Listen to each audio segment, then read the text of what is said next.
finalizando. Vamos dar continuidade e hoje falar das rebeliões ou revoltas do período regencial. E aí eu sei que vocês gostam bastante desse tipo de vídeo, só que tem que lembrar que são apenas um resumo dessas revoltas. Começando com a revolta dos Malês de 1835, que acontece na região de Salvador. Na época, muitos escravos que vinham para o Brasil tinham como religião a questão muçulmana, o islâmico, que eu não sei se vocês sabem, mas parte da África tem influência muçulmana. Logo, muitos desses negros vinham com esses hábitos islâmicos para o Brasil.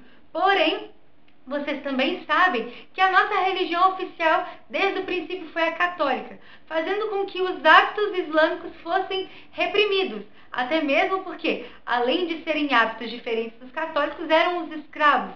Então, a repressão era dobrada. E aí, essa revolta vai ser específica, então, do movimento escravo, do movimento negro e ainda mais específico porque é do movimento negro muçulmano. Esses escravos e as escravas muçulmanos queriam tomar então Salvador e parte do recôncavo baiano. E é claro que a gente, como já viu desde então das revoltas coloniais, a repressão é muito forte, a violência é muito forte e eles infelizmente não conseguem os seus objetivos. Mas a revolta dos Malês é muito importante para a gente afirmar que o movimento negro, o movimento então contra a escravidão, partindo dos próprios escravos, existia desde sempre. A gente tem a tendência de achar que a abolição da escravidão não tem nada a ver com os negros em si, porque já que a abolição foi assinada pela princesa Isabel, como eu disse no vídeo sobre segundo reinado especial para o Enem. Só que a gente tem que tomar cuidado, porque o movimento negro é sim muito importante para essa então abolição também. A cabanagem acontece na região do Grão-Pará de 1835 a 1840. Esse nome, cabanagem, vem das condições péssimas de vivência que existia na região do Grão-Pará. Muitos viviam então em cabanas e a distribuição de renda era totalmente desigual nessa região. Não só nessa, em diversas outras. Porém, a miséria era muito nítida. Então, os revoltosos sofriam com essas questões da miséria. Além da pobreza, os revoltosos estavam insatisfeitos com o autoritarismo do governador da província, Lobo de Souza. Você pode encontrar em alguns livros o governador ou então presidente da província. Na época era comum chamar os cargos executivos de presidente. Os principais líderes foram os irmãos Vinagre, Félix Clemente e Eduardo Angelim. A princípio, os cabanos então conseguem a tomada do poder na região do Grão-Pará e durante 1 ano e 4 meses então governam a região com esse governo dos revoltosos. Porém, tem um problema. Os próprios líderes acabam entrando em divergências, acabam entrando em conflito. Eduardo Angelim consegue então tomar o poder e declarar a República do Grão-Pará. O governo central, desde 1836, então, tenta impedir esse movimento e aí acontecem inúmeras mortes, porque fica cerca de 4 anos tentando acabar com os cabanos. É por isso que a cabanagem é uma revolta muito violenta nesse período. A próxima revolta é a Sabinada, que acontece de 1837 a 1838 na Bahia. E um dos motivos da revolta da Sabinada é outra revolta. Como assim?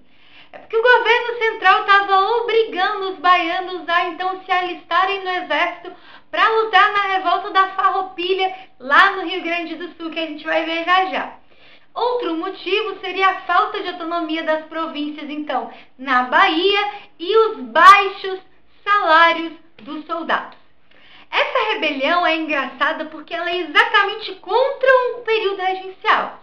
Por quê? Eles então queriam uma república, mas só enquanto Dom Pedro II não assumisse o poder. Lembrando então do vídeo anterior que eu falei que a presença de uma figura como o rei é importante para a estabilidade política. Então eles queriam, na verdade, era ser independentes, do período regencial, mas não como um todo, porque assim que o Pedro II voltasse, eles então deixariam de ter essa república. Um dos principais líderes foi Francisco Sabino Barroso, e por isso o nome Sabe Nada, e durante 4 meses eles conseguem então controlar a região ali baiana. Só que o exército do governo central impede então com violência. Observem que os resultados das revoltas são muito similares. É sempre uma questão violenta, ainda mais se a revolta for popular. Outra revolta também popular foi a Balaiada, de 1838 a 1841. Essa revolta acontece na região do Maranhão, sendo que, naquela época, metade da galera do Maranhão ou era escravo ou ex-escravo. Além disso, o Maranhão estava sofrendo com a crise do algodão, que era o principal produto da região, estava sofrendo concorrência com os Estados Unidos, entre outros lugares, e por isso sofre crise financeira graças a essa concorrência. E para piorar, o governo queria aumentar os impostos. Então eu tenho miséria, crise do principal produto e aumento de impostos ao mesmo tempo.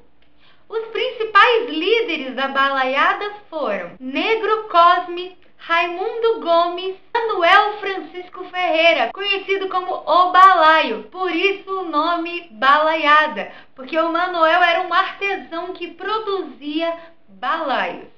Mais uma vez, essa revolta vai tentar então tomar o poder daquela região e também vai ser altamente reprimida graças ao governo central, graças ao exército regencial. Lembrando que eu disse no vídeo anterior, a Guarda Nacional também servia para reprimir essas rebeliões, já que é um dos principais motivos de criação da Guarda Nacional. Finalmente, uma das rebeliões mais comentadas do período regencial, a Guerra dos Farrapos, ou então a Revolta da Farroupilha, de 1835 a 1840. A primeira discussão que a gente tem que ter é sobre o nome. Farrapos dá a impressão de que a galera anda mal, não é mesmo? Só que essa revolta é a única revolta do período regencial que a gente vai discutir, que é elitista. Que os grandes líderes revoltosos são então fazendeiros, são então donos de grande quantidade de gado de corte. Mas peraí, Tati, por que então tem essa revolta se essa galera é riquinha, se essa galera tem grana? Bom, simples, é porque o comércio do charque, ou da chamada carne seca, estava sendo prejudicada pelos altos impostos imperiais colocados na região então do Rio Grande do Sul em cima desse produto. E aí tem um probleminha, porque a Argentina e o Uruguai também produziam charque. Então aqui pertinho da gente, vendendo charque pra gente, sem essa dificuldade tributária, sem essa dificuldade do imposto. E é por isso então que a Revolta dos Farrapos, a Guerra dos Farrapos ou Farroupilha acontece. A princípio, um dos líderes, Bento Gonçalves, vai conseguir proclamar uma república rio-grandense, tentando então se separar desse governo imperial que colocava muito imposto na região do Rio Grande do Sul. A gente tem que lembrar que o Sul tem suas peculiaridades. Afinal, essa região, além de fazer fronteira com outros países da América Latina, tem influências fortíssimas de imigrantes italianos e alemães. E é por isso que esse sentimento separatista não é tão novidade assim. Primeiro, então, se declara a República Rio-Grandense e depois, na região de Santa Catarina, se declara a República chamada Juliana. Davi Canabarro e Giuseppe Garibaldi, que são italianos, vão auxiliar nesse processo de independência da região sul do país. Nomes importantes também para a unificação italiana, que acontece posteriormente. Essa luta entre os farrapos, digamos assim, entre então os revoltosos do Rio Grande do Sul versus o Exército Nacional, dura muito tempo. Não sei se vocês perceberam, mas de 35 a 45 ultrapassa até mesmo o período regencial. Logo, essa revolta foi uma das revoltas mais complexas de serem resolvidas. E só é de fato resolvido com um acordo de paz. Observem então a principal diferença dentre as revoltas que eu citei aqui hoje para vocês. Além de ser uma revolta elitista, eles assinam um tratado de paz com o governo e não só simplesmente são reprimidos, presos e mortos como acontece nas outras. Eu me pergunto, e aí eu pergunto para você que está me assistindo, será que é uma mera coincidência? A única revolta do período regencial que é elitista teve acordo de paz. As outras que foram populares tiveram violência e repressão. Eu acho que não é coincidência não. E é por isso que a história não serve só para você ficar guardando fato aí na sua cabeça, mas serve para refletir se de fato a gente tem uma humanidade justa ou não, se de fato as coisas são resolvidas de uma forma legal. Enfim, reflexões que servem para a vida e não só para o passado, não é mesmo? Continuando aqui, o acordo de paz assinado entre então os revoltosos e o governo central, que aí você tem que lembrar que também envolve o Pedro II, né? Já que o período regencial já tinha acabado.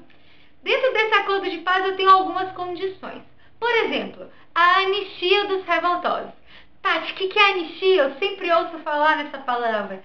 Gente, anistia é perdão. Geralmente os anistiados são aqueles que recebem perdão daquilo que fizeram. Além disso, eu tenho o pagamento de indenização e das dívidas que a República do Rio Grande do Sul promoveram. Tem também o aumento dos impostos do charque da Argentina e do Uruguai, fazendo com que a concorrência fosse mais leal.